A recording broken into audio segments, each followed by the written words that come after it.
ఈరోజు అంటే ఫిబ్రవరి 12, 2026న కొన్ని ట్రేడ్ యూనియన్లు మరియు రైతు సంఘాలు భారత్ బంద్కు పిలుపునిచ్చాయి. కొత్త కార్మిక చట్టాలు మరియు ఇండియా యుఎస్ వాణిజ్య ఒప్పందానికి వ్యతిరేకంగా వారు నిరసన తెలుపుతున్నారు.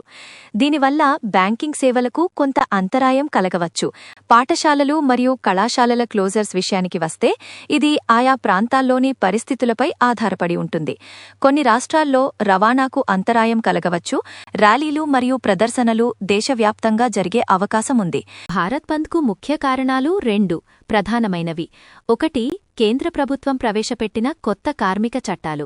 ఈ చట్టాలు కార్మికుల హక్కులను తగ్గిస్తాయని మరియు కార్మిక సంఘాలను బలహీనపరుస్తాయని ట్రేడ్ యూనియన్లు ఆరోపిస్తున్నాయి. 2వది ఇండియా యుఎస్ వాణిజ్య ఒప్పందం.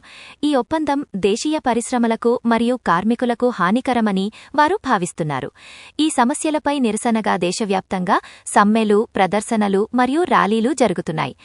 లేటెస్ట్ అప్డేట్స్ కోసం మా ఛానల్ని లైక్ అండ్ సబ్స్క్రైబ్ చేయండి.